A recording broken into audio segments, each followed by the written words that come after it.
I am so happy, first of all, that this year is, of course, a very special year, Rachmaninoff's 150th anniversary. Everyone is really celebrating it. And of course, for me, this composer is very special.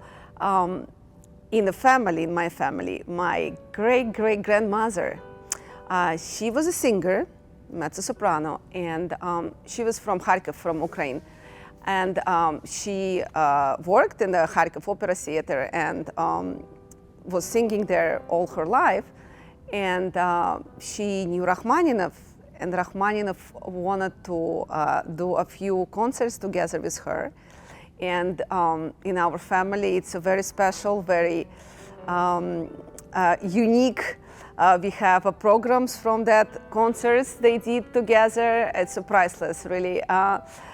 For me, as a child growing up, knowing that Rachmaninoff was performing and accompanying my great-great-grandmother in the concerts, and in Rachmaninoff's two books, memoirs, it's written exactly the dates and the places where they were performing together.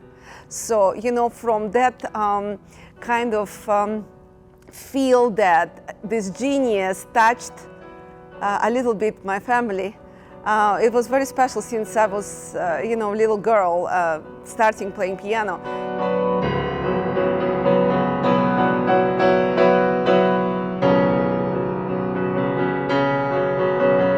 You know, you still feel Rachmaninoff in the transcriptions, even though it's different composers, and he has these fantastic transcriptions of Bach violin suite and Bizet and Schubert.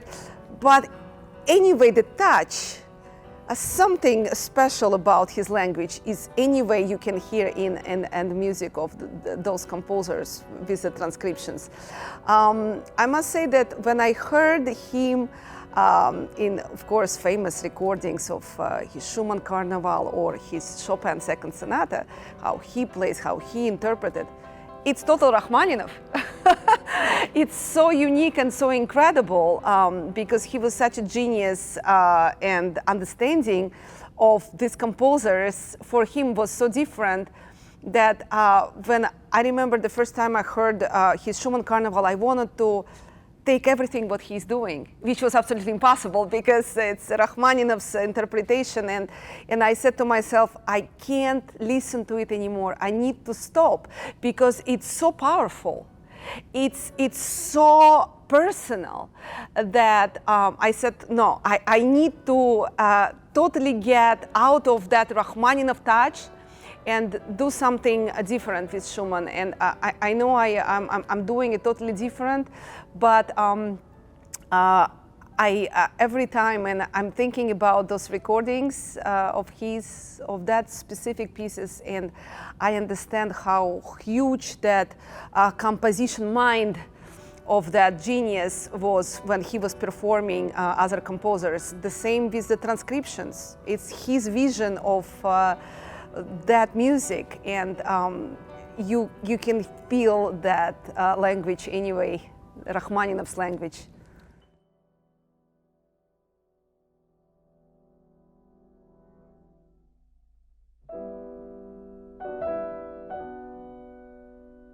I actually programmed this recital in the way, as I already mentioned, because Rachmaninoff played Schumann Carnaval. And because it's anyway Rachmaninoff's celebration recital for me, I thought that this piece is so important in his life because he recorded it. Not so many pieces by other composers except Chopin, of course, he recorded.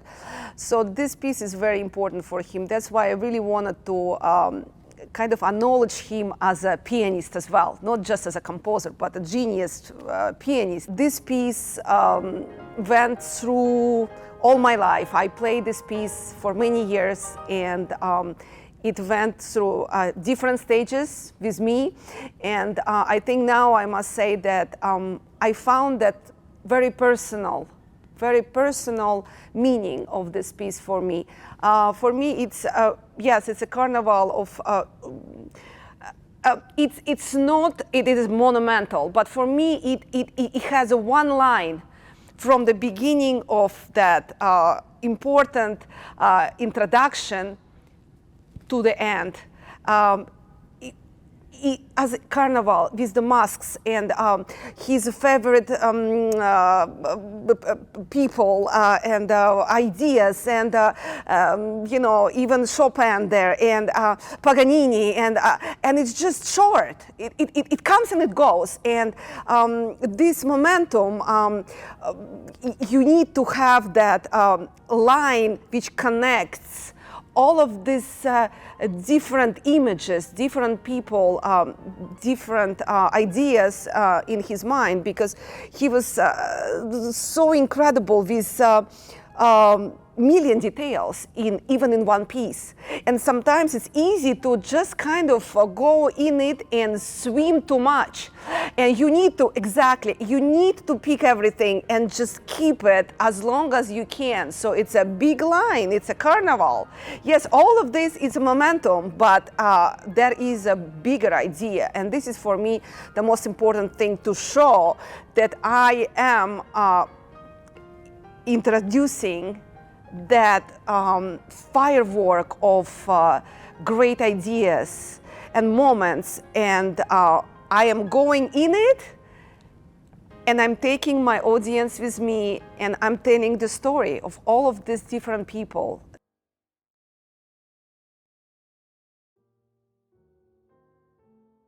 I'm happy that I am finishing with Gershwin the first half, because then I go to a totally different you know, world, and it's a very dramatic world of all Rachmaninoff, the second half. And as I said, to perform the Corelli variations, which is his, I think, the highest point of his composing life, the solo piece, which has everything in such a short, it's less than 20 minutes, around 20 minutes piece. But there is so much drama and passion and love.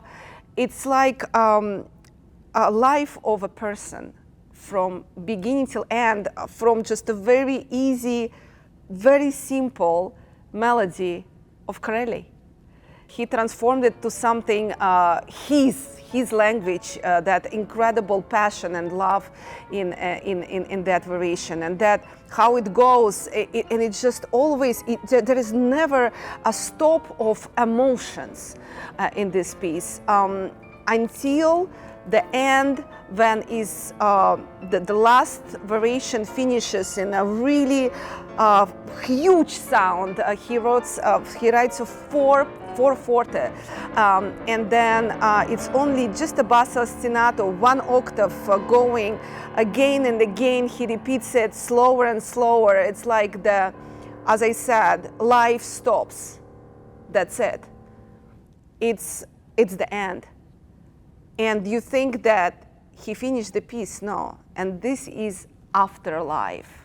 The end of this piece is so unique for him. It finishes to completely nothing. As he wrote very early opus 3 number 2, a C-sharp minor prelude, how he finishes to 5 pianissima, it's just, everything goes away. The same here in these Corelli variations. Everything goes to afterlife, and you just think, what is next? So for me, when I play the piece, when I teach the piece, I'm teaching at Manhattan School of Music, and some of my students played this piece. I say, you need to be careful. You just can't just play it. It's just not that. There is so much more meaning in this piece than just feelings. It's not just emotions. It's not just, it's a philosophical drama, and you need to feel it. It takes years and years to really understand it in the right way.